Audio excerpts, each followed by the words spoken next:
जितनी देर लेक्चर चलता रहता है उतनी देर आपकी आनियां जानियां लगी रहती हैं। जिस बच्चे को एक दफा एंट्री मिल जाती है, अगर उसका डिस्कनेक्ट हो भी जाता है तो दोबारा उसको परमिशन की जरूरत नहीं पड़ती। लेकिन आप लोगों का लेक्चर खत्म हो जाता है लेकिन आपकी आनियां जानियां खत्म नहीं होती। कोई परवाह ही नहीं है किसी चीज की, किसी चीज को आप लोग वेटेज नहीं देते हो। खुदा का खौफ करें कुछ लोग ना, कुछ अपने साथ सीरियस हो जाएं, कुछ अपने साथ सिंसियर हो जाएं।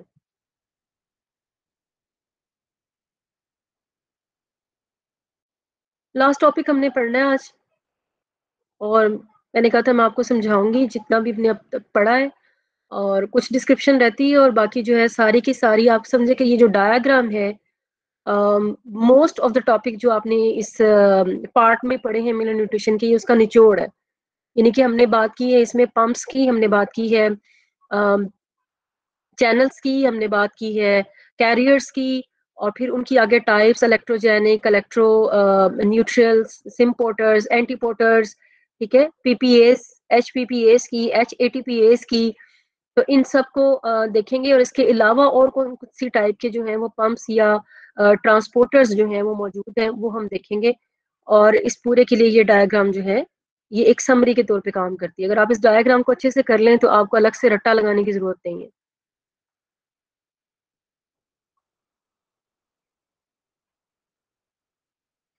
जी बेटा, आई होप कि आपके साथ स्क्रीन शेयर होगी होगी। Yes ma'am. Yes ma'am, show हो रही है। Yes, okay. अच्छा जी, ये मैं जरा इसको पीछे कर लूं क्योंकि ये डिस्टर्ब कर रहा है। यस, तो starting from the plasma membrane, अभी आप वैक्यूल को भूल जाएं, अभी आप सिर्फ जो आउटर बाउंड्री येलो कलर की आपको नजर आ रही है, दिस वन, सिर्फ इसको देखते जाएं, और इस पे देखेंगे किस किस तरह के जो चैनल्स, कैरियर्स, पंप्स, ये तीन चीजें जो मैंने आपको पढ़ाई हैं वो ये तीन चीजें हैं। इसके अलावा आज हम HAPPS की भी बात करेंगे, और एक और तरह के ट्रांसपोर्टर प्रोटीन है जिनको हम कहते हैं ABC cassettes, ABC transporters overall, और इसके अलावा ये ATP बाइंडिंग कैसेट्स, यानी ABC ATP बाइंडिंग कैसेट्स के नाम से ये भी देखते हैं, इसके बारे में भी। यानी कि जितनी भी तरह के ट्रांसपोर्टर्स हैं, ट्रांसपोर्टर में हर तरह की चीज आ जाएगी, चैनल्स हैं, कैरियर्स हैं, पंप्स हैं, उन तमाम के बारे में हम देखेंगे कि वो कहाँ पे मौजूद हैं, और उनमें से एक एक की एटलीस्ट एग्जाम्पल जो है वो यहाँ पे दी हुई है।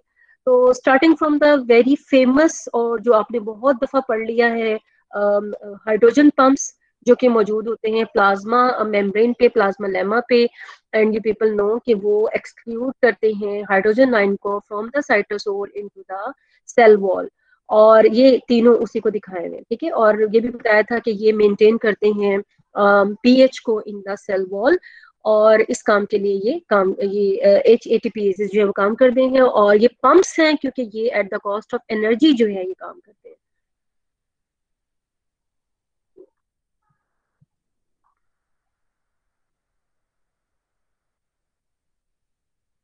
एक मिनट बेटा, अगर कोई आ गया है तो उसको भी दे ही लें फिर।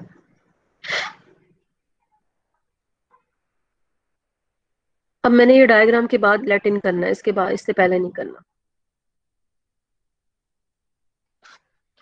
ओके, तो so we were talking about pumps, जो कि मैंने आपको दिखाया है पहली एग्जांपल हाइड्रोजन आयन की, और HATPase को मैंने दिखाया है। इसके बाद आप देखें कि मैंने आपको बताया था कि जो ट्रांसपोर्टेशन है वो दो तरह की होती है, और ये जो ट्रांसपोर्टेशन, ये जो पंप्स मैंने आपको दिखाए हैं, ये प्राइमरी एक्टिव ट्रांसपोर्ट को जाहिर करते हैं क्योंकि ये डायरेक्टली कंज्यूम कर रहे हैं ATP को, ठीक है।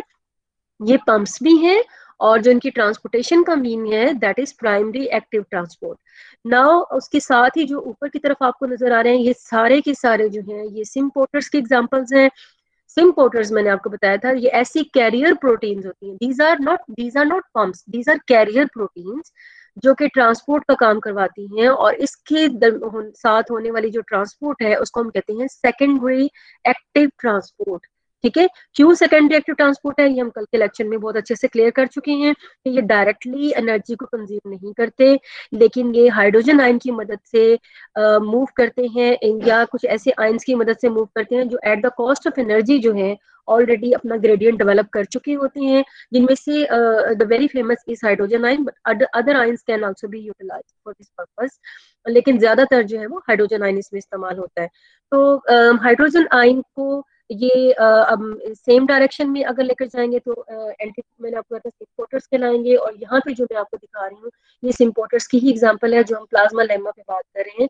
लेकिन मैंने आपको कल ये भी बताया था कि ये ऑपोजिट डायरेक्शंस में भी मूवमेंट हो सकती हैं, और ऑपोजिट डायरेक्शन में मूवमेंट्स के लिए आपके जो ट्रांसपोर्टर है उनको हम एंटीपोर्टर्स कहेंगे। और ये अगर आप इसको चैनल पंप्स कैरियर में से देखें तो ये कैरियर्स हैं, और अगर ट्रांसपोर्टेशन के हवाले से देखें तो ये सेकेंडरी एक्टिव ट्रांसपोर्टेशन करवाते हैं। और अगर डायरेक्शन के हिसाब से देखें तो there are two types, one is antiporter and other one is the symporter. तो सिम्पोर्टर में एग्जांपल्स आप देख लें, नाइट्रेट की अपटेक के लिए, फॉस्फेट की अपटेक के लिए, पोटासियम की अपटेक के लिए। पोटासियम की अपटेक के लिए ये बड़ा इंटरेस्टिंग है कि ये at the same time sodium और पोटासियम, मतलब हाइड्रोजन आयन के जरिए भी पोटासियम एंटर हो सकता है और सोडियम आयन के जरिए भी पोटासियम एंटर हो सकता है। इसी तरीके से सुक्रोज की एंट्री के लिए भी हाइड्रोजन आयन इस्तेमाल होता है। इसी तरह अमाइनो एसिड्स की एंट्री के लिए भी सिम्पोर्टर्स इस्तेमाल होते हैं, और ये भी at the cost of hydrogen ion है। यानी कि हाइड्रोजन आयन जो है इसका ग्रेडियंट जो कि इसकी वजह से बना था, इसको इस्तेमाल करते हुए ये तमाम आपके जो आयन्स हैं, और आयन के अलावा अमाइनो एसिड्स एंड सुक्रोज जो कि न्यूट्रल मॉलिक्यूल में भी आ जाते हैं, क्योंकि अमाइनो एसिड सारे के सारे चार्ज नहीं होते, तो ये इसके जरिए इसमें एंटर हो सकते हैं।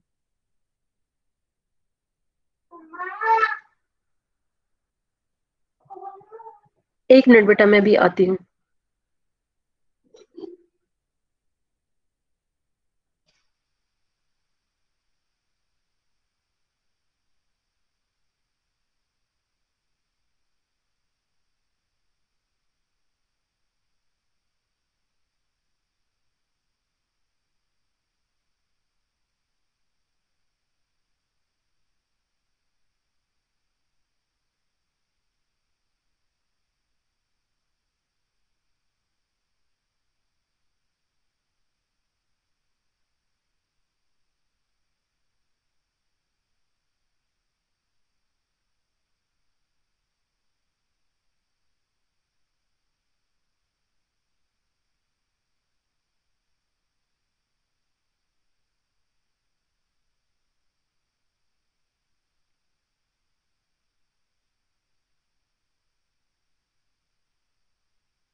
जी बेटा।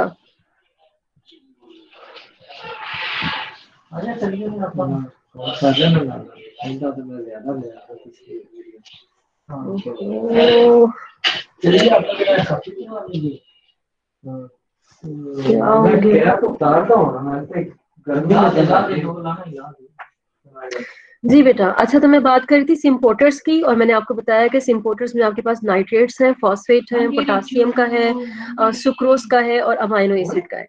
इसी तरीके से आपके पास एंटीपोटर्स जो हैं ये भी प्लाज्मा मेम्ब्रेन पे मौजूद होते हैं। अच्छा, इसका मतलब ये नहीं है कि अगर यहाँ पे एक शो किया हुआ है तो एक ही पोटासियम का सिम्पोर्टर या एक ही फॉस्फेट का या एक ही नाइट्रेट का सिम्पोर्टर यहाँ पे मौजूद है। मल्टीपल या number of symporters can be there, लेकिन जाहिर है कि उसको रिप्रेजेंट जो है वो एक ही से यहाँ पे डायग्राम में उसको समराइज करने के लिए जस्ट वन दिखाया हुआ, अदरवाइज मल्टीपल हो सकते हैं।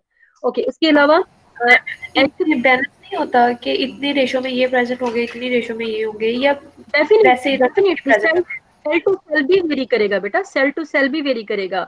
और कि किसी पे कौन सा ज्यादा होगा, किस पे कौन सा कम होगा, अकॉर्डिंग टू डिमांड, उसका फंक्शन, उसकी लोकेलिटी, उसके हिसाब से चीजें डिफरेंट हो सकती हैं, कंसंट्रेशन डिफरेंट हो सकती है, उसमें वैरायटी डिफरेंट हो सकती है, कोई कम कोई ज्यादा हो सकता है। मतलब ये वेरिएशन है, ये स्कीमेटिक डायग्राम आपको दिखाई गई है सिर्फ ये रिप्रेजेंट करने के लिए कि ये चीजें यहाँ पे होती हैं और ये इस मकसद के लिए। मैंने आपको बताया ना, समरी है ये, स्कीमेटिक है ये, ठीक है।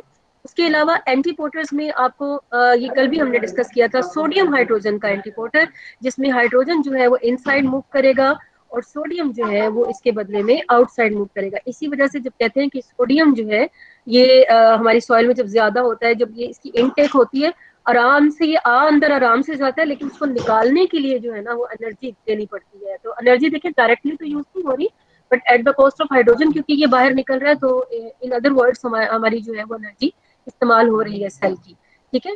इसी तरीके से सुक्रोज को अगर बाहर निकलना है तो उसके लिए उसका करियर ही इसमें इस्तेमाल होते हैं, चैनल नहीं है, ये करियर है। और ये इसको बोलेंगे हम ई फ्लक्स करियर, ठीक है, यानी कि जो सिर्फ आउटवर्ड डायरेक्शन में सुक्रोज की मूवमेंट करेगा, आउटसाइड जाने के लिए सुक्रोज जो है इस करियर के जरिए जो है वो मूव करेगा। इसी तरीके से यहाँ पे आपको कैल्शियम का भी पंप नजर आ रहा है। अब देखें, ये दिस इज इम्पोर्टेंट कि अभी तक मैंने आपको बताया सिर्फ एक तरह का पंप जो कि है हाइड्रोजन का पंप, HATPS, जिसके बारे में हम नंबर ऑफ टाइम्स हम पढ़ चुके हैं। लेकिन यहाँ पे दूसरा पंप आ रहा है जो कि स्पेशली फिक्स है कैल्शियम के लिए।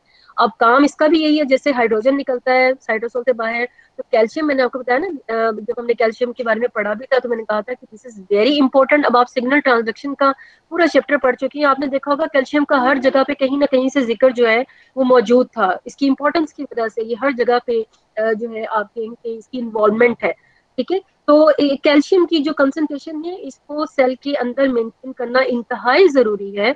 हालांकि बहुत ही आपने देखा होगा बहुत ही कम इसकी कंसंट्रेशन है जो रिक्वायर्ड होती है फॉर द मेटाबॉलिक फंक्शन या साइटोसोलिक जो आप कह लें कि रिएक्शन जो रिक्वायर्ड होती हैं या एक्टिविटीज रिक्वायर्ड होती हैं, लेकिन उसको भी मेंटेन करना जो है वो जरूरी है। तो अगर कैल्शियम की ज्यादा हो तो फिर उसको at the cost of energy बाहर निकाला जाएगा, और अदरवाइज जो है कैल्शियम की इनटेक जो है वो वैसे हो सकती है, पैसिवली जो है हो सकती है। जैसे कि नीचे आपको कैल्शियम का चैनल नजर आ रहा है, यहाँ ये मैं अभी हाईलाइट कर रही हूँ, ये कैल्शियम का चैनल है। चैनल का मतलब पता है ना कि ये अक्रॉस द मेम्ब्रेन जो है फुट फ्री मूवमेंट जो है वो करवा सकता है डाउन द कंसंट्रेशन ग्रेडियंट।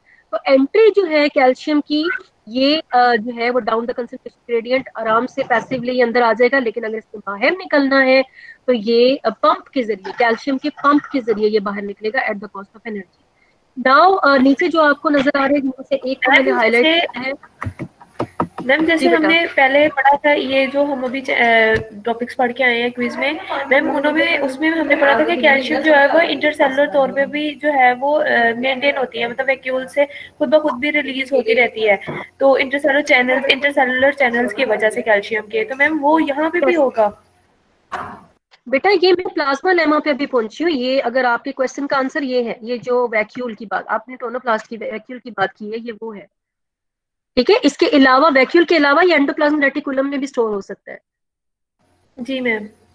हाँ जी, ये दोनों जगहों पे हो सकता है, लेकिन यहाँ पे हमने मेन उन जगहों को शो किया कि जहाँ पे मैक्सिमम आयन की ट्रांसपोर्टेशन या मॉलिक्यूल्स की ट्रांसपोर्टेशन है, हमने उस जगह को सिर्फ हम डिस्कस कर रहे हैं। अदरवाइज जितने भी बाकी जो एंडोमेम्ब्रेनल सिस्टम्स हैं, क्लोरोप्लास्ट है, माइटोकॉन्ड्रिया है, आपका एंडोप्लाज्म रेटिकुलम है, बाकी जितने भी ऑर्गेनल्स हैं, गोल्जी अपरेटस है, उनमें भी तो रिक्वायरमेंट्स हो सकती है ना। तो वहां पे भी मूवमेंट होती है और वहां पे भी डिफरेंट तरह की चैनल्स, प्रोटीन्स, कैरियर्स जो है वो पाए जाते हैं। लेकिन क्योंकि मेन ट्रांसपोर्टेशन का जो काम है वो प्लाज्मा लेमा पे है और टोरोप्लास्ट पे, तो यहाँ पे हमने फोकस जो है वो उस पे किया है, ठीक है। इसका हरगिज मतलब ये नहीं है कि बाकी जगहों पे ये मौजूद नहीं है। कुछ चीजें हैं जो कि प्लाज्मा लेमा पे ज्यादा, जाहिर बात है उसका काम ही यही है ना, ट्रैफिकिंग है उसका काम। क्लोरोप्लास्ट का भी मेन कंसर्न जो है वो ट्रैफिकिंग से रिलेटेड ही है। तो क्योंकि इन पे कंसंट्रेशन ज्यादा है, इन पे काम ज्यादा है, तो इन पे फोकस हम इसलिए करें। अदरवाइज बाकी जब आप थ्योरी पढ़ेंगे तो आपको बिट्स में पता चलता जाएगा कि we also talk about endocrine reticulum, we also talk about mitochondria in some places, और इसी तरीके से जहां जहां जिस चीज की रिक्वायरमेंट्स होगी, जैसे कैल्शियम के हिसाब से डिस्कस होगा, हाइड्रोजन आयन के हिसाब से भी डिस्कस होगा, ठीक है, गोल्गी एपरेटस में इसकी मूवमेंट या एंडोप्लाज्मिक रेटिकुलम में इसकी मूवमेंट एटसेट्रा एटसेट्रा। तो वो थियरी में आपको बाय बिट्स जो है वो पता चलता जाएगा। या जैसे भी आपने सिंगल ट्रांसडक्शन में पढ़ा तो वहां पे भी बहुत सारी अब अगर आप उसको इसको पढ़ने के बाद दोबारा उसको पढ़ें तो आपको पता चलेगा वहां पे भी इसकी ट्रैफिकिंग ऑफ आयन से रिलेटेड बहुत सारी बातें लिखी हुई हैं, IP3 एंड कैल्शियम से related specially. Okay, so we were talking about the channels, और चैनल्स जो है ये बेटा नीचे लिखे हुए हैं, उनको हाईलाइट किया हुआ है यहाँ पे। तो ये सारे चैनल्स हैं। चैनल्स भी मैंने आपको बताया था, चैनल्स को हमने दो हिस्सों में तकसीम किया था। वो जो कि इनवर्ड मूवमेंट करती हैं उनको हमने कहा था इनवर्ड चैनल्स या इनवर्ड रेक्टिफाइंग चैनल्स, और जो आउटवर्ड मूव करते हैं उनको हमने कहा है आउटवर्ड रेक्टिफाइंग चैनल्स और आउटवर्ड चैनल्स। सिंपली आप उनको बोल सकते हैं इनवर्ड रेक्टिफाइंग, आउटवर्ड रेक्टिफाइंग, उनको हम सिंपली बोल सकते हैं। इनमें आपके पास जो इनवर्ड चैनल है, इनमें आपके पास पोटासियम का चैनल है। आपको याद है जब हमने पढ़ा था एब्सिसिक एसिड, तो वहां पे भी हमने पोटासियम के चैनल को कैल्शियम जो है वो ब्लॉक कर देता है, वहां हमने पढ़ा था। ये वही चैनल है, ठीक है, इनवर्ड रेक्टिफाइंग चैनल। इसके अलावा हमने ये भी देखा था जो मैंने आपको स्टार्ट में पढ़ाया था कि पोटासियम जो है वो inward and outward freely move कर सकता है वाया चैनल, ठीक है। और अगर इसकी रिक्वायरमेंट हो, सेल को नेसेसरी चाहिए, तो फिर at the cost of energy भी ये अंदर आ सकता है। जो हमने एक और डायग्राम हमने कंप्रीहेंसिव टाइप की डिस्कस की थी, जिनमें हमने पैसिव मूवमेंट को डैश लाइन से जाहिर किया था और सॉलिड लाइन से हमने एक्टिव मूवमेंट को जाहिर किया था। आप उसके जरिए भी उसके साथ भी इसको कंपेयर कर सकते हैं, ठीक है।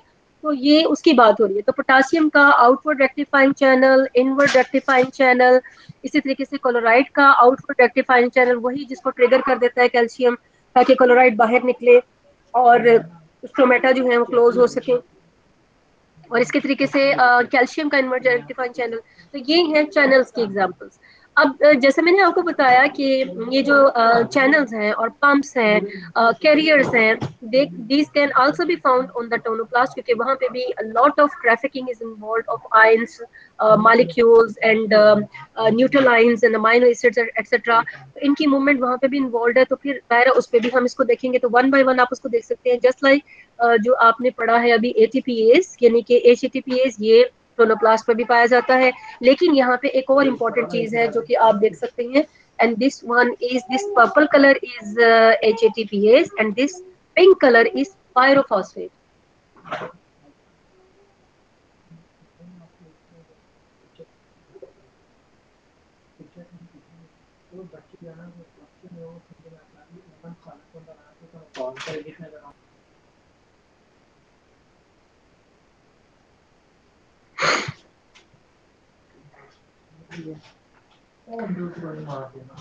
ओके, सो मैं आपको बता रही थी कि जो हाइड्रोजन आयन है, इसके दो तरह के आप कह लें कि पंप्स जो हैं वो मौजूद है एट द टोनोप्लास्ट।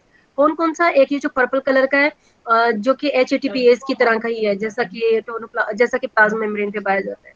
लेकिन इसकी एक और खूबी भी है, वो मैं अभी आपसे आगे थ्योरी में भी डिस्कस करूंगी। और दूसरा इसका पंप जो है वो पिंक कलर का शो किया गया है, जिसके बारे में मैंने आपको बताया कि ये ATP को इस्तेमाल नहीं करता, ये पायरोफॉस्फेट को इस्तेमाल करता है। आपको पता है ना ATP में 3 फॉस्फेट होते हैं, और जो पायरोफॉस्फेट है उसमें 2 फॉस्फेट होते हैं। ये बात पता है ना आप लोगों को? इस लिहाज से अगर कंपेयर करें तो ये दोनों पंप्स जो हैं ये एक दूसरे से डिफरेंट है। एक ATP को इस्तेमाल करता है और दूसरा जो है वो पायरोफॉस्फेट को इस्तेमाल करता है। ये दोनों ही पंप, ठीक है, ये दोनों पंप्स है। तो ये थे हाइड्रोजन आयन के पंप। इसी तरीके से आपके पास जो है वो सोडियम हाइड्रोजन का antiporter is also present at the tonoplast. Sodium hydrogen का एंटीपोटर यानी कि हाइड्रोजन आयन को मूव करवाएगा वैक्यूल से साइटोसोल में, और साइटोसोल की कैल्शियम जो है ये मूव करेगी into the vacuole storage purpose, अगर उसका इस्तेमाल नहीं है तो।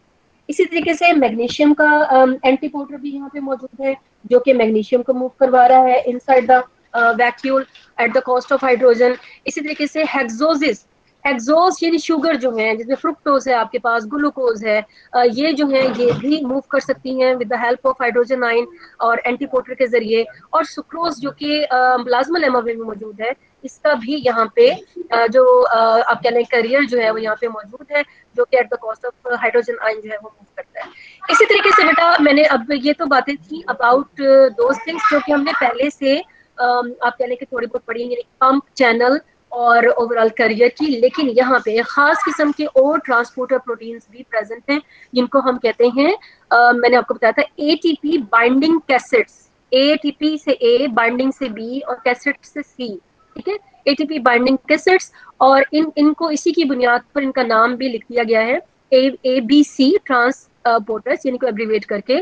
और ये कौन कौन से हैं? ये हैं जी लार्ज जो मॉलिक्यूल्स होते हैं जिन्होंने वैक्यूल में एंट्री लेनी होती है, तो उन लार्ज मॉलिक्यूल्स के लिए जो है ये खास किस्म के आप कह लें कि ये पंप्स की तरह के ही ये ट्रांसपोर्टर हैं, जो कि एटीपी को अपने साथ बाइंड करके और लार्ज मॉलिक्यूल्स की, जैसे प्लास्टोसाइनिन एंड कैडमियम का जो प्लास्टोसाइनिन या कैडमियम के लिए जो है ये एक एटीपी एबीसी कैसेट है।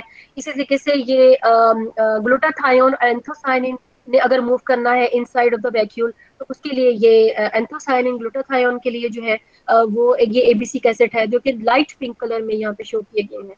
तो these are other types of pump like transporters, जो कि पंप्स, इनको सिंपली हम पंप्स नहीं बोलेंगे, हैं ये पंप्स क्योंकि ये भी एनर्जी इस्तेमाल करें, तो पंप की ही टाइप है। लेकिन अदर टाइप है जो कि खास मॉलिक्यूल्स की मूवमेंट के लिए है, जो कि जिनका तरीकेकार जो है मूवमेंट का वो भी डिफरेंट है as compare to the simple pumps. इसके अलावा आपके पास just like the plasmalemma you also have the channels on the tonoplast, जिनमें आपके पास एनाइन चैनल्स है। अच्छा, अब एनाइंस को ना इसने जनरलाइज कर दिया, मतलब ये एनाइन चैनल है, इस एनाइन चैनल में से मैलेट भी गुजर सकता है, क्लोराइड भी गुजर सकता है, नाइट्रेट भी गुजर सकता है, और फर्दर आप इनको कह सकते हैं invert rectifying channels, because these are moving the ions into the tonoplast. लेकिन टोनोप्लास्ट के लिहाज से इनवर्ट है ये। इसी तरीके से कैल्शियम आयन जो मैंने हाईलाइट भी किया हुआ है, उसका चैनल है जो कि आउटवर्ड है उसकी मूवमेंट। इसी तरीके से एनाइन के, एनाइन और कैटाइन, यानी कि ये भी फिक्स नहीं है, इसमें से एनाइन और कैटाइन दोनों ही मूव कर सकते हैं। लेकिन एक और चीज आपको यहाँ पे नजर आ रही होगी, एक पे लिखा हुआ है जो एनाइन कैटाइन का आउट गोइंग यानी वैक्यूम से निकालने वाला जो चैनल है, उसके ऊपर लिखा हुआ है स्लो वैक्यूलर चैनल, यानी कि इसमें जो मूवमेंट्स ऑफ आयंस है वो स्लो होती है। जबकि जो इनटेक करने वाला चैनल है एनाइन चैनल, उस पर लिखा हुआ है फास्ट वैक्यूलर चैनल, यानी कि एफवी चैनल, यानी कि इसमें से जो आयंस की मूवमेंट है, एनाइंस की मूवमेंट है, वो फास्ट होती है। ठीक है, तो ये भी एक और तरह की इंफॉर्मेशन है जो कि यहाँ पे मौजूद है। इसके साथ इसकी पूरी जो डिस्क्रिप्शन है वो कंप्लीट है। अगर इससे रिलेटेड कोई क्वेश्चन हो तो आप मुझसे पूछ सकती हैं, और बाकी की जो डिस्कशन है वो फिर इसी से रिलेटेड है।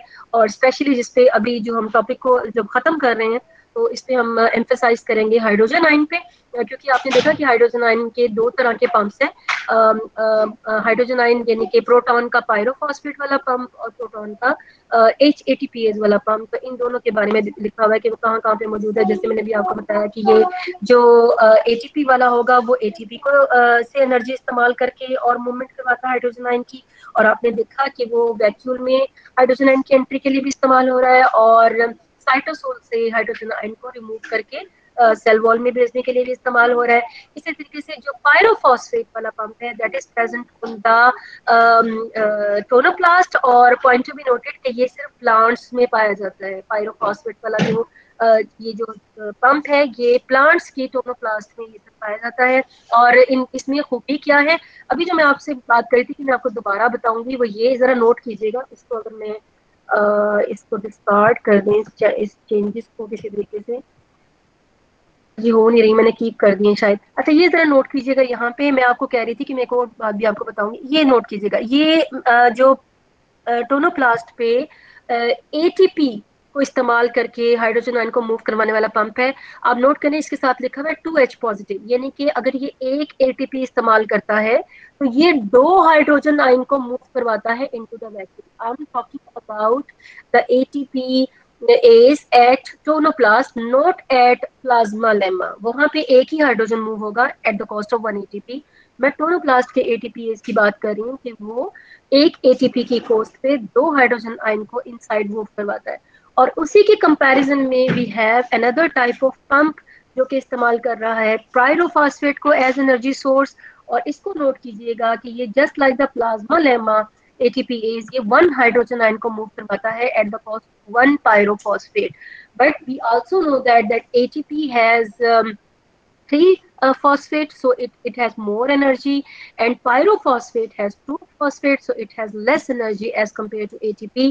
तो अगर एक दूसरे से कंपैरिजन की बात की जाए तो आप कह सकते हैं कि जो पायरोफॉस्फेट वाला है वो जो है कम एनर्जी इस्तेमाल करता है, और जो ATP वाला पंप है वो ज्यादा एनर्जी इस्तेमाल करता है। लेकिन दोनों का जो रेट है हाइड्रोजन आयन को इनसाइड ऑफ द वैक्यूल ले जाने का वो कंपेरेबल है। कंपेरेबल किस तरह है? क्योंकि कम एनर्जी खर्च कर रहा है वो सिर्फ एक ही हाइड्रोजन लेकर जा रहा है, और जो ज्यादा एनर्जी खर्च कर रहा है वो दो हाइड्रोजन को एट ए टाइम मूव कर रहा है। तो दोनों का आप कह लें कि जो कंट्रीब्यूशन है टू स्टोर और टू अकामुलेट और to move the hydrogen ion inside the vacuole, वो रेट जो है वो एक दूसरे से उनका कंपटीशन काफी स्ट्रॉन्ग है और एक दूसरे का कंपेरेबल है, दोनों एक साथ compete करते हैं for that. So the energy available per hydrogen ion transported appears to be the same, and the two enzymes appear to be also able to generate the comparable hydrogen ion gradient across the tonoplast. जी बेटा, अच्छा अब ये HPPase मौजूद ही क्यों होता है? तो researchers के अकॉर्डिंगली ये देखा गया है। एक तो मैंने आपको बताया ना कि ये सिर्फ प्लांट के टोनोप्लास्ट में मौजूद होता है, ये हर एक टोनोप्लास्ट में मौजूद नहीं है, यानी ये वैक्यूल के ऊपर मौजूद नहीं है हर एक की, ये प्लांट्स की टोनोप्लास्ट में मौजूद है। और आप तो जानते ही हैं ये जितने भी पंप्स हैं these are actually the enzymes, क्योंकि ये खर्च कर रहे हैं ATP को, ATPase, इसीलिए तो मैं इसका नाम ले रही हूँ ATPase। आपने प्लांट फिजियोलॉजी 1 में भी इसका पूरा स्ट्रक्चर जो था वो पढ़ा था कि किस तरीके से ये काम करता है, और हमने वहाँ पे इसके रिवर्स एंड फॉरवर्ड डायरेक्शन की भी बात की है। तो इन सम प्लांट्स में ये देखा गया है कि ये जो वैक्यूलर HPPase है ये एक्चुअली इंड्यूस होता है प्लांट से, वो तो पहले से मौजूद नहीं होता, ये प्लांट इंड्यूस करवाता है जब उसको लो लेवल ऑफ ऑक्सीजन का सामना करना पड़ता है या चिलिंग का सामना करना पड़ता है। दोनों सूरतों में ही ऑक्सीजन का लेवल जो है चिलिंग हो जाए यानी कि ठंड हो जाए, या वैसे ही ऑक्सीजन का लेवल लो हो जाए, तो दोनों सूरतों में ऑक्सीजन का लेवल लो होने पे HPPase जो है ये जानबूझ के ये प्रोटीन जो है ये प्लांट बनाता है। क्यों बनाता है? रीजन भी ऑब्वियस है और इंटरेस्टिंग है इन द सेंस के हम जानते हैं कि PPase जो है वो लेस एनर्जी इस्तेमाल कर रहा है, पायरोफॉस्फेट जो है वो लेस एनर्जी इस्तेमाल कर रहा है। और अगर ऑक्सीजन कम है तो यू पीपल नो ना कि रेस्पिरेशन के जरिए ATP बनते हैं और रेस्पिरेशन को ऑक्सीजन की जरूरत होती है। तो अगर ऑक्सीजन का लेवल कम है तो प्लांट रेस्पिरेशन का रेट भी उसमें कम हो जाएगा, और अगर रेस्पिरेशन का रेट कम है तो ATP भी कम बन रहे होंगे। तो बजाय इसके कि वो ATP को इस मकसद के लिए इस्तेमाल करे, वो फिर कोई और एनर्जी सोर्स को इस्तेमाल करना शुरू कर देते हैं जो कि इसका काम भी जारी रखें और जिसमें ऑक्सीजन का इस्तेमाल भी कम हो, क्योंकि ऑलरेडी उसकी कमी चल रही है।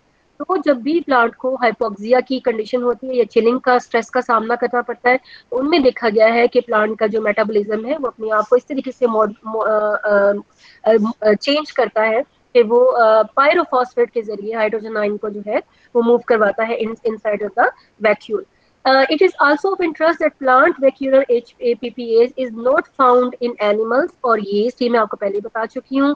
Although बैक्टीरिया और प्रोटिस्ट में देखा गया है कि इसी तरह का मिलता जुलता जो पंप है पायरोफॉस्फेट की तरह का वो जो है वो देखा गया है, लेकिन एनिमल्स में और यीस्ट में ये HPPase जो है ये पाए नहीं जाते।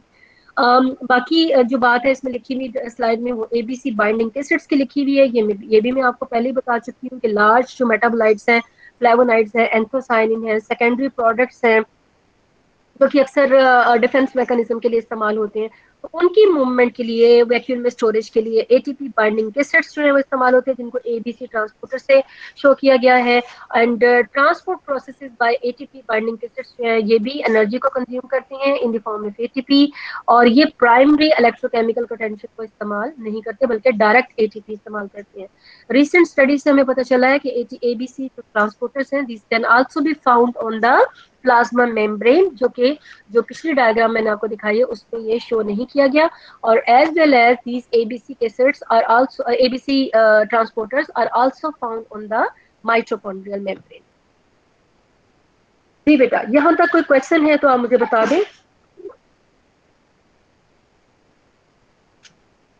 जी, कोई क्वेश्चन है या आप सुन ही नहीं रहे?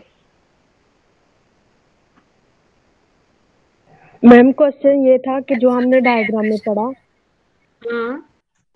डायग्राम में पढ़ा कि कैल्शियम के वो IP3 भी था और एक जेनल के टाइम्स एंड आइंस वाला भी था, और वो कैल्शियम का इनटेक करवाता है, इनफ्लक्स करवाता है। लेकिन जो साइटोसोल में तो पहले उसकी कंसंट्रेशन ज्यादा होती है, और वैक्यूल में, और उसमें साइटोसोल में कम होती है। तो हम उसकी कंसंट्रेशन को क्यों, वहां पे ऑलरेडी ज्यादा, तो फिर क्यों हम ज्यादा करते हैं, मतलब वो क्यों पंप्स एक्टिवेट होते हैं? कहाँ पे पंप, कौन से पंप एक्टिवेट की बात कर रही हो आप? मैम टोनोप्लास्ट की? कैल्शियम वाले, हाँ जी, टोनोप्लास्ट। तो टोनोप्लास्ट में मैम, तो पंप नहीं है मेरा ख्याल है। टोनोप्लास्ट में मैंने आपको चैनल दिखाया है, इफ आई एम जी नॉट मैम, रॉन्ग। जी जी जी, सॉरी, हाँ चैनल। जी, तो हाँ वो जी। कैल्शियम का इनटेक करवा रहे हैं ना, तो वैक्यूल में तो ऑलरेडी कैल्शियम ज्यादा होता है, तो फिर वो इनटेक क्यों करवा रही होती है? हालांकि हमें तो साइटोसोल में चाहिए होता है, क्योंकि वेरियस जो काइनेजेस है वो एक्टिवेट होती है कैल्शियम से।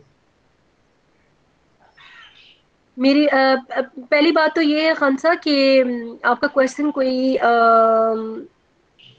मतलब मैं क्या कहूँ इसको, किस तरह की बात है, मतलब आप यूं कह रही हैं कि अगर सर्दियां हैं और सर्दी बहुत ज्यादा है और आपको एक कमरे में हर चीज मिलती है, तो आपको क्या जरूरत है कि आप घर का दरवाजा रखवाएं और बाहर जाने के लिए और उसको फिर खोलें भी?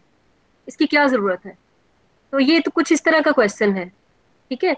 तो मतलब ये कहना कि वो मौजूद क्यों है, ये तो मतलब मैं नहीं समझती कि ये कोई अच्छा क्वेश्चन है। भाई देखिए, उसकी जरूरत तो कभी भी पड़ सकती है। दूसरी बात ये कि आप ये कैसे कह सकती हैं कि उसकी कंसंट्रेशन हमेशा साइटोसोल में ज्यादा ही रहेगी या वैक्यूल में उसकी हमेशा कंसंट्रेशन ज्यादा ही होगी? कभी कम भी तो हो सकती है और उसको स्टोर भी तो करना पड़ सकता है। या साइटोसोल की कंसंट्रेशन को मेंटेन करने के लिए जो ज्यादा या कम है, अगर ज्यादा है तो उसको कम करने के लिए उसको वैक्यूल में स्टोर करना पड़ सकता है, और अगर साइटोसोल में कम है तो उसको बढ़ाने के लिए चैनल को ओपन करना पड़ सकता है। तो दोनों तरीकों से जरूरत तो होगी। क्या कहते हो मैम खदसा? हमने सिग्नल सिग्नल ट्रांसडक्शन वाला जो चैप्टर पढ़ा, उसमें हमने पढ़ा यस। था कि हाँ, साइटोसोल में की कंसंट्रेशन बहुत लो होती है, 1 × 10⁻⁻⁷। तो हम ठीक है। 5 हाँ जी, वो करवा सकते हैं, उसकी इंक्रीज करवा सकते हैं बाय IP3 और राइनोडिन के जरिए से। बिल्कुल ठीक और है। तो फिर वो उसकी, जब हमें कैल्शियम की जरूरत होती है साइटोसोल में, क्योंकि वेरियस जो ट्रांसक्रिप्शन फैक्टर्स होते हैं वो ठीक है, सब एक्टिवेट, कुछ हो गया, सब कुछ हो गया। हाँ, आगे। हम्म। वो down the concentration gradient move कर रहा है ना, अभी जो हम पढ़ रहे हैं कि कैल्शियम चैनल्स के जरिए से। तो मैम मेरा क्वेश्चन ये था कि वैक्यूल में भी क्या इस तरह के कुछ फैक्टर्स होते हैं जिनको एक्टिवेट होना होता है, और वो फिर डाउन द कंसंट्रेशन ग्रेडियंट उसको मूव करना पड़ा है? ये बेटा, ये मेरी बात सुनो, ये मैंने दोनों दिखाए हैं आपको। एक तो मैं ना इसको डिस्कार्ड नहीं कर पा रही किसी ये देखो, मैंने तो आपको दोनों चीजें दिखाई है। मैंने आपको इसकी इनवर्ड मूवमेंट भी बताई है। ये देखिए, ये इनवर्ड मूवमेंट को शो कर रहा है। ये एंटी पोटर नहीं देखा आपने? अगर कैल्शियम जी चैनल ने साइटोसोल से, क्योंकि एक खास लेवल पे मेंटेन रहना है ना, तो उसने अगर मूव करके जाना है, अगर ज्यादा हो गया कैल्शियम, सेल को भी जरूरत नहीं है एक्टिविटी के लिए, ठीक है, तो वो क्या करेगा, वैक्यूल में जाके स्टोर कर देगा at the cost of this hydrogen ion और एंटीपोटर के जरिए। और जब उसकी जरूरत होगी तो IP3 इसको, इस चैनल को ट्रिगर करके इस वैक्यूल में से इसको निकाल भी सकता है। तो ये तो साइटोसोल डिसाइड करेगा ना कि आया उसको चाहिए, तो वो IP3 के जरिए ट्रिगर करवा के रिलीज करवा लेगा, और अगर उसको नहीं चाहिए तो वो एंटीपोटर के जरिए उसको जाके स्टोर करवा देगा। ओके मैम, ठीक है, वो ठीक है। मेंटेन करने के लिए। Yes, okay. मेंटेन करता है ना, मतलब दरवाजे हैं ना। मैंने आपको ये बात शुरू में बता दी थी कि जो आने वाला दरवाजा है वही जाने वाला दरवाजा नहीं है। आने के लिए और रास्ता है, जाने के लिए और रास्ता है। तो यहाँ पे देखिए ना, आने के लिए उसको एंटीपोटर यानी at the cost of energy काम करना पड़ता है, और जाने के लिए वो चैनल इस्तेमाल कर रहा है जो कि ट्रिगर होता है, जिसको ट्रिगर करता है IP3। जी मतलब ठीक है मैम। एनर्जी नहीं चाहिए, लेकिन वो उसको, जिससे कहते हैं, स्टिमुलेट करता है कि तुम खुल जाओ। जी ठीक। ठीक है। अच्छा जी। जी, तो इसी के बारे में हमारी नेक्स्ट डिस्कशन जो है वो भी रेगुलेशन ऑफ इंट्रासेलुलर कैल्शियम है। मुझे तो लगा मुझे इस पे डिस्कस नहीं करना होगा, क्योंकि ये मेरे ख्याल है आप क्योंकि आपने ताज़ा ताज़ा पढ़ा हुआ है तो ये आप बहुत अच्छे से जानते होंगे कि एक्स्ट्रा सेलुलर जो कैल्शियम होती है, extracellular calcium cell wall में, वहां से एक्टिव ट्रांसपोर्ट के जरिए साइटोसोल में कैल्शियम को लाया जा सकता है। और एक्स्ट्रा सेलुलर कैल्शियम, मैंने यही बात पहले भी मेरे ख्याल है किसी हार्मोन में भी आपको बताई है कि जब प्लांट जो एक्स्ट्रा सेलुलर जो कैल्शियम है ना, ये सेल वॉल से उसकी इनटेक होती है, एक्टिव ट्रांसपोर्टेशन होती है। क्योंकि अगर उन्होंने क्या किया था, कुछ रिसर्चर्स ने ये किया था कि सेल वॉल से ना या उसके एक्सटीरियर साइड से कैल्शियम को के कंसंट्रेशन को रिमूव करके देखा कि क्या प्लांट में साइटोसोलिक जो कंसंट्रेशन है वो हाई हो सकती है। तो उन्होंने देखा कि ज्यादातर जो कैल्शियम जो कि साइटोसोल में कैल्शियम की कंसंट्रेशन को मेंटेन करने के लिए इस्तेमाल होती है, वो वाली होती है जो कि वो आउटसाइड ऑफ द सेल लेता है। ठीक है, तो ऑल दो वैक्यूल में भी स्टोर होती है, लेकिन जो सेल की मेन जो मेंटेनेंस के लिए कैल्शियम रिक्वायर्ड होती है वो आउटसाइड से लेता है ऑफ द सेल, और वो at the cost of energy लेता है, यानी कि वो आप कह उसके एपोप्लास्ट से वो लेता है। तो ये भी बात हम कर चुके हैं कि -6 या -7 तक की रेंज के जो है मोलर कंसंट्रेशन की, माइक्रोमोलर कंसंट्रेशन की जो कैल्शियम है वो मेंटेन होती है। इसी के साथ आपने ये भी देखा कि इसको मेंटेन करने के लिए टोनोप्लास्ट पे चैनल भी मौजूद है जो कि IP3 से ट्रिगर होता है, और टोनोप्लास्ट पे एंटीपोटर भी मौजूद है जो कि 3 हाइड्रोजन आयन मूव करेंगे आउटसाइड और 1 कैल्शियम आयन इनसाइड मूव करेगा। यानी कि ये क्या है, इलेक्ट्रोजेनिक इलेक्ट्रोन्यूट्रल है, कौन बताएगा? Ma'am electrogenic. हाँ जी, इलेक्ट्रोजेनिक है। 3 हाइड्रोजन आयन को बाहर मूव कर रहा है साइटोसोल में, और 1 कैल्शियम आयन को मूव करवा रहा है इनसाइड। तो ओवरऑल 2 चार्ज जो है वो वैक्यूल से निकल के साइटोसोल में जा रहे हैं। तो it's a kind of electrogenic pump जो है ये इसमें ये कैटेगरी में आएगा, ट्रांसपोर्टेशन में आएगा। और क्यों इसकी इतनी ज्यादा जो मेंटेनेंस की जरूरत है, क्योंकि स्मॉल फ्लक्चुएशन, क्योंकि ऑलरेडी कैल्शियम की बहुत ही कम क्वांटिटी जो रिक्वायर्ड है for the maintenance of all the cellular activities. तो इसी वजह से वो स्मॉल फ्लक्चुएशन जो है कैल्शियम की, वो भी सेल जो है वो बर्दाश्त नहीं कर सकता इन टर्म्स के उसकी एक्टिविटीज इससे डिस्टर्ब हो सकती हैं। तो ये बाकी की सारी जो डिस्कशन है इसमें जो बात बताने वाली है वो यही है कि ये जो कैल्शियम और के इफ्लक्स है, या ये जो कैल्शियम के ये जो आपको अभी बताएंगे ट्रांसपोर्टर्स हैं, these are also found on the plasma membrane and these are also found on the endoplasmic reticulum and in the mitochondria। और बाकी की जो इन्फॉर्मेशन है कि एंटीपोटर है, चैनल है और रेगुलेशन है, ये सारी बातें हम ऑलरेडी बहुत दफा जो है उसको कर चुके हैं, तो मैं इससे जो है वो गो थ्रू नहीं होंगी। ओके, नेक्स्ट बेटा जो है लास्ट टॉपिक जो है हमारे इस पूरे चैप्टर का, क्योंकि हम इसका ये लास्ट जो है वो पढ़ रहे हैं पार्ट, तो वो ये है कि ओवरऑल हमने ये देख लिया है कि किस तरह के आयंस जो है किस तरीके से सेल के अंदर मूव करते हैं। और आपने ये भी देख लिया कि फूड जो है वो फ्लोएम के अंदर, फ्लोएम के सेल्स के अंदर किस तरीके से उनकी लोडिंग होती है इन प्लांट फिजियोलॉजी 1। जो आपने फ्लोएम जो है का सारा एक चैप्टर पढ़ा था कि फ्लोएम में लोडिंग अनलोडिंग कैसे होती है। तो यहाँ पे हम देखेंगे कि जो आयंस हैं, हम कहते हैं ना कि जो जाइलम का जो सैप है, जो जाइलम के अंदर वाटर मॉलिक्यूल्स हैं, वो सिंपल वाटर नहीं होता जाइलम के अंदर, बल्कि वो उसको जाइलम का सैप कहते हैं। क्यों उसको जाइलम का सैप कहते हैं?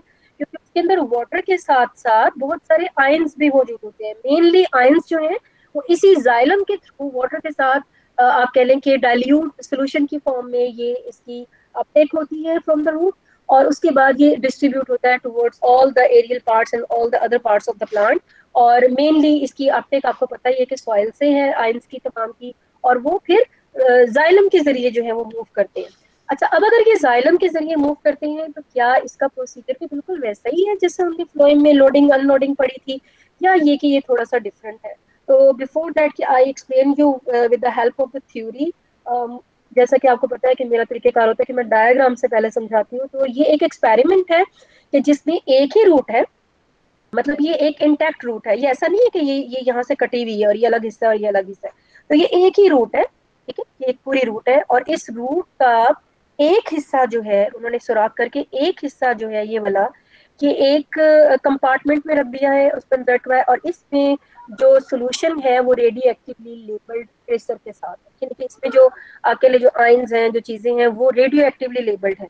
जबकि ये जो कंपार्टमेंट बी है इसमें वो वाला हिस्सा रखा है जहाँ पे यानी उसका अपर साइड रूट का, यानी ये है उसकी जो आप कह लेंगे जो टिप होती है रूट की, and this one is the basal region जहाँ से रूट स्टार्ट होती है ना, जो शूट के साथ वाला हिस्सा होता है जहाँ पे रूट हेयर्स मौजूद होते हैं, आपको पता ही है ओल्डर रीजन्स पे ही रूट हेयर्स होते हैं, तो वो हिस्सा है। अच्छा, अब उन्होंने कहा कि आया हम ये तो हमें पता है कि रूट में ये जो उसका ये जो एपिकल रीजन है मेनली यहाँ से ही सबसे पहले जो है, अगर हम ये ज्यूम करते हैं कि यहाँ से अगर आयंस जो है वो एंटर होते हैं, वाटर तो एंटर हो ही रहा है, आयंस भी अगर इसके साथ एंटर होते हैं तो वो यहाँ तक कैसे पहुंचते हैं, या यू नो दैट कि जो अगर एनाटॉमी को अगर आप दोबारा से रिकॉल करें, एक और डायग्राम में मैं वहाँ पे आपको दिखा भी देती हूँ कि आपके पास एनाटॉमी में सबसे पहले आती है एपिडर्मिस, फिर आती है कॉर्टेक्स का रीजन, फिर एंडोडर्मिस आती है, फिर जाइलम के पेरेन्काइमा सेल्स आते हैं, और फिर जाइलम के आपके पास ट्रैकी एलिमेंट्स आते हैं जिसमें ट्रैकीड्स या वेसल्स हो सकते हैं, ठीक है।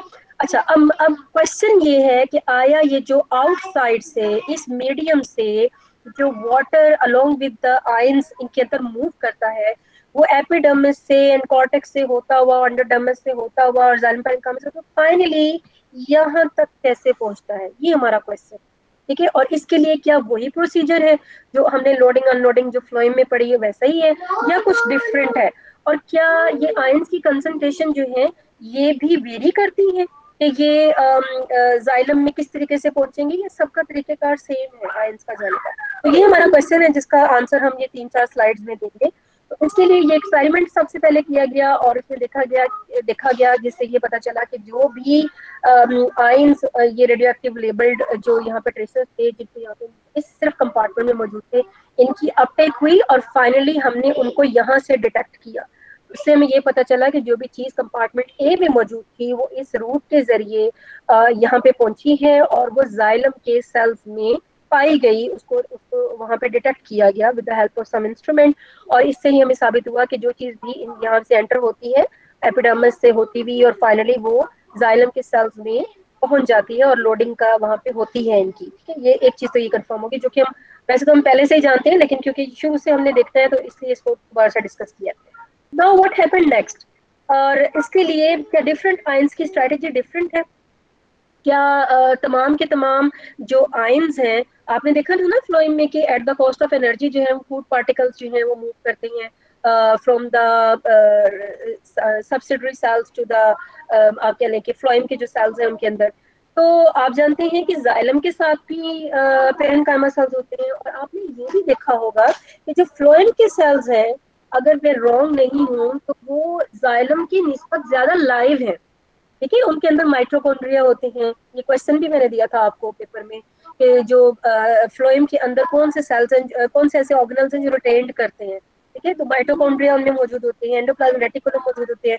उसके बरक्स अगर आप जाइलम के सेल्स को देखें तो वो जस्ट लाइक डेड सेल्स, वो बिल्कुल ऐसे जैसे खत्म हुए हुए सेल है, उनके अंदर कोई ऑर्गेनल मौजूद नहीं होता, वो होलो पाइप्स की तरह होते हैं। अच्छा, अगर वो होलो पाइप्स की तरह होते हैं तो इनके खुद के पास तो कोई एनर्जी होगी नहीं कि जो इनको आप कह लें कि एटीपी बना बना के और दे, और फिर जो लोडिंग के लिए आयंस की लोडिंग के लिए फ्रॉम द एडजेसेंट सेल्स जो है जो कि ज़ाहिर है पेरेन्काइमा सेल्स ही होंगे, उनसे लोडिंग करवा करवा के तो वो ट्रैकियर्स में या वेसल्स में डाल सके, और फिर आगे की मूवमेंट तो चलो ठीक है ना, वो तो मेन स्ट्रीम के जरिए हो जाती है।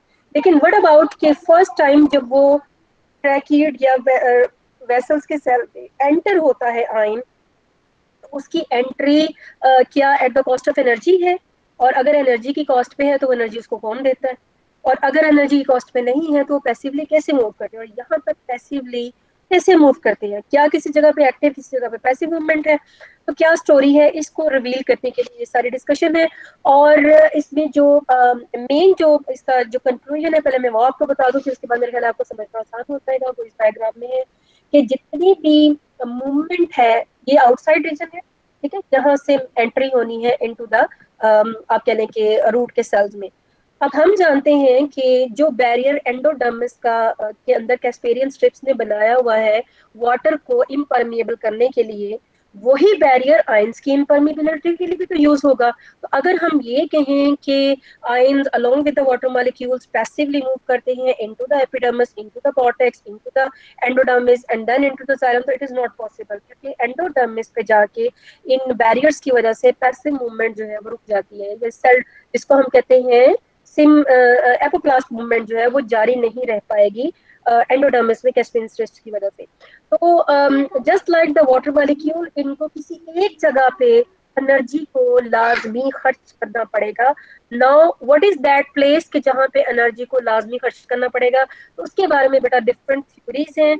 और ये जो है आपको एक उनमें से एक जो आपको एक्सप्लेनेशन जो है वो दिखाई गई है कि इसको आप समझ लें कि ये जो लाइन है bottom line, this is showing the electrochemical potential. और अगर इस लाइन से ऊपर कोई लाइन है तो वो उसका मतलब है कि उसका इलेक्ट्रोकेमिकल पोटेंशियल इससे ज्यादा है। जैसा कि एपिडर्मिस में अगर आप नोट करें तो ये इतना इतना डिफरेंस है, मेन बॉटम लाइन से इतना डिफरेंस है यहाँ से लेकर और यहाँ तक। क्योंकि ये देखिए ऊपर ये जो ब्लू कलर की बार आपको नजर आ रही है, ये इसके पोटेंशियल को जाहिर करे। किसके पोटेंशियल को? पोटासियम के। सिर्फ पोटासियम को स्टडी किया गया है एपिडर्मिस के सेल्स में और देखा गया है कि उसका पोटेंशियल आउटसाइड के सोल्यूशन से ज्यादा है। इसी तरीके से कॉर्टेक्स में भी इसको हाई देखा गया है, एंडोडर्मिस में भी हाई देखा गया है, जाइलम में भी, जाइलम के पेरेन्काइमा सेल्स में, पेरेन्काइमा सेल्स लाइव होते हैं, पॉइंट टू बी नोटेड, उनमें भी ये हाई है। लेकिन जाइलम के ट्रैकेरी सेल्स में ये जो है इसका पोटेंशियल वो जो है लो हो जाता है। लो है लेकिन आउटसाइड ऑफ द सेल से लो नहीं है। सिर्फ जो एपिडर्मिस, कॉर्टेक्स, एंडोडर्मिस और जाइलम पेरेन्काइमा के जो सेल्स हैं उनकी निस्बत लो है। इसी तरीके से सेम पैटर्न क्लोराइड का भी है, और बल्कि क्लोराइड का जो पोटेंशियल है वो तो पोटासियम से भी ज्यादा है, यानी कि उसकी अपटेक जो है वो पोटासियम से भी ज्यादा है, उसका पोटेंशियल बहुत हाई है। यहाँ हम नोट करें ये बार बहुत ऊंची है as compare to the bottom line. तो इसका पोटेंशियल सिमिलर है in the epidermis, cortex, endodermis and xylem cells. लेकिन again in the xylem tracheary cells ये इसका जो पोटेंशियल है वो आके यहाँ पे गिर जाता है, लो हो जाता है। तो इससे हमें एक बात पता चलती है कि अगर कोई चीज अपने मेन सोर्स से भी ज्यादा कंसंट्रेशन में अपने एडजेसेंट सेल्स में पाई जाती है तो व्हाट डू यू थिंक कि ये पैसिव मूवमेंट है? कोई बताएगा? हाँ जी। अगर आपके घर में अब्बू जो हैं वो पैसे देने वाले हैं और आपके पास पैसे अब्बू से भी ज्यादा हो जाए और सोर्स अब्बू ही हैं, तो आपको लगता है कि आपने आराम से उनसे पैसे ले लिए सारे, या कोई रीजन दी है? मैम रीजन दे के लेंगे। रीजन दे के कोई चालाकी मारी है, ठीक है, कोई चालाकी मारी है, कोई रोना रोया है, मुझे ये लेना है, मेरी फीस है, मेरा फ्ला है, मेरा ब्ला है। इसी तरीके से ये जो एपिडर्मिस, कॉर्टेक्स, एंडोडर्मिस के सेल्स हैं ये चालाकी मार रहे हैं, यानी कि ये at the cost of energy खर्च करके ज्यादा से ज्यादा इन आयंस को अब्सॉर्ब कर रहे हैं। दैट इज वाई इनके अंदर इनका जो पोटेंशियल है वो आउटसाइड से भी ज्यादा है, ठीक है। और इससे हमें क्या, ये तो हमें पता चल गया कि ये एक्टिव ट्रांसपोर्टेशन की वजह से इनमें जो इनका पोटेंशियल है वो हाई है। What about in the xylem tracheary cells? यहाँ पे आके गिर गया, इसका मतलब ये है कि यहाँ पे आके जो जाइलम के पेरेन्काइमा सेल्स है, जाइलम के जो ट्रैकेरी एलिमेंट्स जो है उनके सेल्स जो हैं उनके अंदर मूवमेंट पैसिव होती है, क्योंकि बेटा इसके पास पैसे ही नहीं है खर्च करने के लिए, इसके पास एनर्जी ही नहीं है कि ये खर्च करके तो जाइलम पेरेन्काइमा से जो है वो कहे कि लाओ जी मुझे जबरदस्ती दे दो। अगर ये जबरदस्ती लेने वाला होता तो इसके अंदर भी कंसंट्रेशन हाई होती। यहाँ पे भी आपको ये बार जो है, इसको मैं हाथ से निकल गया, ये जो बार है आपको इसी तरह का नजर आना था, ये एक्सटेंड करना था, ये ऐसे, ये एक्सटेंड करना था यूं, ठीक है, ये भी यूं यूं आना था, लेकिन ये ऐसे नहीं आया बल्कि ये यहाँ पे आके गिर गया है। क्यों गिर गया है? क्योंकि इससे हमें पता चला कि इसकी मूवमेंट जो है यहाँ पर आकर, यानी कि पेरेन्काइमा सेल से ट्रैकेरी एलिमेंट्स के सेल्स जो है वहां पे जो मूवमेंट हो रही है that is not at the cost of energy but that is at the cost of free movement है। जो एडजेसेंट सेल्स हैं उनमें कंसंट्रेशन हाई है और इनमें कंसंट्रेशन लो है, और इसकी वजह से ये पैसिव मूवमेंट है, डिफ्यूजन के जरिए ये ले रहा है।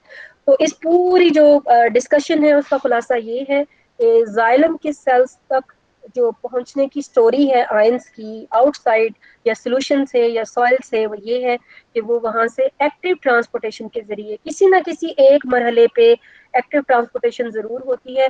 अगर कोई आयंस जो है वो फ्रीली मूव कर रहे हैं into the epidermis, cortex, into the, तो आपकी आवाज बिल्कुल स्लो हो गई है, समझ नहीं आ रही है। क्यों स्लो हो गई बेटा मेरी आवाज? अब आ रही है? यस मैम, क्लियर है आपकी बात।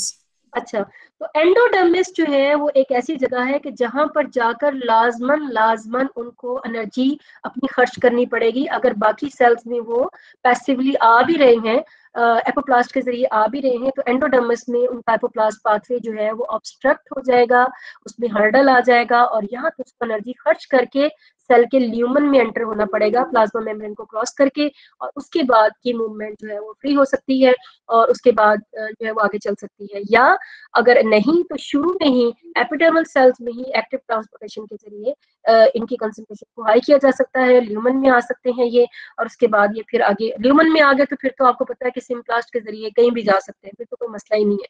पर अगर एपोप्लास्ट में ही रहते हैं तो एंडोडर्मिस पे एटलीस्ट आके इनको जो है वो बाउंड्री यानी प्लाज्मा मेम्ब्रेन को क्रॉस करना पड़ेगा at the cost of energy, और फिर एंट्री लेनी पड़ेगी इनटू द सेल, और उसके बाद फिर ये टर्शरी एलिमेंट्स में जाएंगे और फिर उसके बाद मेन स्ट्रीम में चले जाएंगे। और मेन स्ट्रीम में आपको पता है कि with the water molecules bulk flow के जरिए they can move to all aerial parts, और उसके लिए फिर ट्रांसपरेशन पुल जो है उनको फर्दर जो है वो हेल्प करता है। So this was all about today's lecture. इसके मुतालिक कोई क्वेश्चन हो, कोई बात हो, कोई चीज समझनी हो तो आप मुझे बता सकते हैं। ये जो सारी डिस्कशन यहाँ लिखी हुई है, इवन ये जो खुलासा है इसका वो भी मैंने हाईलाइट कर दिया है, तो ये इसी के बारे में है सब। जी मैं एक चीज इससे हटके पूछती थी मुझे। हाँ जी बोले। क्या हमने जो पढ़ा था ना उसमें सिग्नल ट्रांसडक्शन में कैल्शियम कैल्मोडाइन कॉम्प्लेक्स पढ़ा था। उसमें हमने पढ़ा था कि कैल्शियम तब एक्टिवेट होता है जब कैल्मोडाइन के साथ उसका कॉम्प्लेक्स बनता है। IP3 से हट के एक चैनल उन्होंने बताया था, लेकिन मैम उन्होंने वहाँ पे कहा था कि कैल्मोडाइन क्यों, हम ये भी पढ़ेंगे कि कैल्मोडाइन क्यों रिक्वायर्ड नहीं होता, लेकिन मैम उन्होंने वहाँ पे कैल्मोडाइन क्यों रिक्वायर्ड नहीं हुआ ये मुझे समझ नहीं आई कि उन्होंने क्यों कहा है कि सिर्फ इसको कैल्शियम के साथ बाइंड करना है और फिर कैल्शियम आगे फर्दर बाइंड कर देगा, इसके अलावा उसको क्या कैल्मोडाइन का मैम फंक्शन है वहाँ पे? कार्बोनिल प्रोटीन्स जो है ना बेसिकली ये आप ये समझ लें कि सिग्नल ट्रांसडक्शन में कैल्शियम अलोन जो है ये काम नहीं करता, ये हमेशा कॉम्प्लेक्स की फॉर्म में काम करता है और उसके लिए कार्बोनिल प्रोटीन का होना जो है वो जरूरी है। लेकिन उसके साथ साथ आप लोगों ने देखा इसकी वेरिएशन भी है, जैसे रिलेटेड मैंने क्वेश्चन भी लिखा था, क्विज भी दिया था कि एक में सिंपली कार्बोनिल के साथ जो है वो कॉम्प्लेक्स बनाता है और दूसरे में कुछ और प्रोटीन्स के साथ भी इसकी एसोसिएशन हो जाती है। जी खंसा पूछ रही है क्वेश्चन या हुमा पूछ रही, कौन पूछ रहा है? हम ना पूछ रहे, कौन पूछ रहा है? जी मैं पूछ रही हूँ। अच्छा, तो आप किस स्टेज पे कह रही हो कि उसकी जरूरत नहीं रहती? उन्होंने कहा था ना कि मैम उन्होंने कहा था ना कि एक कैल्शियम और कैल्मोडाइन कम्प्लेक्स हम बनाते हैं और उस कम्प्लेक्स की वजह से सिर्फ ये होता है कि कैल्मोडाइन जैसे कैल्शियम के ऊपर बाइंड करता है ना तो कैल्शियम चैनल जो कैल्शियम गेट चैनल्स होते हैं वो ओपन हो जाते हैं इंटरसेलुलर स्पेसिस में, और उससे जो है वो सिर्फ ये होगा कि वो कैल्शियम जो है वो फर्दर किसी और स्पीशीज के साथ बाइंड करके उन्हें एक्टिवेट कर देगा। लेकिन मैम उन्होंने कहा था कि कैल्मोडाइन का और कोई फंक्शन नहीं है, तो मैम क्या वाकई इसका और कोई फंक्शन नहीं है? वहां पे उन्होंने कहा था कि ये रिक्वायर्ड नहीं होता स्पीशीज के लिए। बेटा मैं बता तो रही हूँ कि इसमें वेरिएशन पाई जाती है। एनिमल सेल्स में कैल्शियम और तरीके से बिहेव करता है और प्लांट सेल्स में और तरीके से बिहेव करता है, तो डेफिनेटली ये एब्सोल्यूट नहीं है, एब्सोल्यूट नहीं है। लेकिन सिग्नल ट्रांसडक्शन में अमूमन ये देखा गया है कि कैल्शियम जो है वो कार्बोनिल के साथ जब तक बाइंड नहीं करता तब तक वो आप समझिए कि वो एक्टिवेट नहीं होता या उस फॉर्म में नहीं आता कि वो सिग्नल ट्रांसडक्शन के पाथवे को चला सके या ट्रिगर कर सके। फर्दर मैं इस पे देख लूंगी कि कार्बोनिल का मतलब कैल्शियम से बाइंड होने के अलावा कोई फंक्शन है या नहीं, वो इस टाइम मेरे जहन में नहीं है कि अलग से कार्बोनिल का कोई फंक्शन है या नहीं। लेकिन जहाँ पे भी कैल्शियम की बात आती है तो साथ में कार्बोनिल प्रोटीन का जिक्र होता है, और इसी के साथ मैंने जितना भी अब तक लिटरेचर पढ़ा है इसके साथ ही पढ़ा है कि इसी के साथ इसका रोल है कि वो कैल्शियम के साथ ही बाइंड करके जो है वो सिग्नल ट्रांसडक्शन में पार्ट प्ले करती है। अदरवाइज अलग से मैंने कार्बोनिल का रोल अभी तक तो पढ़ा नहीं है, मेरे नजर से गुजरा तो मेरे जहन में नहीं है। मैम उससे उसमें भी यही कहते हैं, उसमें भी यही लिखा हुआ था कि कैल्शियम और कैल्मोडाइन बाइंड करते हैं, इनका कॉम्प्लेक्स बनता है। लेकिन उसमें एक चीज जो मुझे समझ नहीं आई ना, उन्होंने कहा कि हम आगे देखेंगे कि क्यों ये स्पीशीज के लिए रिक्वायर्ड नहीं होता, लेकिन मैम आगे उसकी वजाहत दी नहीं उन्होंने। अगर आप मुझे कोई पेज नंबर बता दें ना तो मैं उससे रिलेटेड कोई आर्टिकल सर्च करके फिर आपको रिकमेंड कर सकती हूँ फर्दर स्टडी के लिए। मुझे पैराग्राफ और पेज नंबर बता दें जिस पर स्पेसिफिकली ये बात लिखी हुई है जो आप जिसके बारे में आप कंफ्यूज हो रही हैं या जिसको आप फर्दर पढ़ना चाह रही हैं या उसके मुतालिक देखना चाह रही हैं। तो मैं होता है ना सम टाइम बुक में कोई चीज़ लिखी होती है लेकिन वहाँ पे उतनी एलैबोरेटेड नहीं होती, पर उससे रिलेटेड कोई रिसर्च किसी ने की हो तो उसका आर्टिकल से आप उसकी हेल्प ले सकते हैं। जी मैम, मैं वो आपको पिक सेंड कर देती हूँ। हाँ, वो आप मुझे बता देना तो मैं उसको फर्दर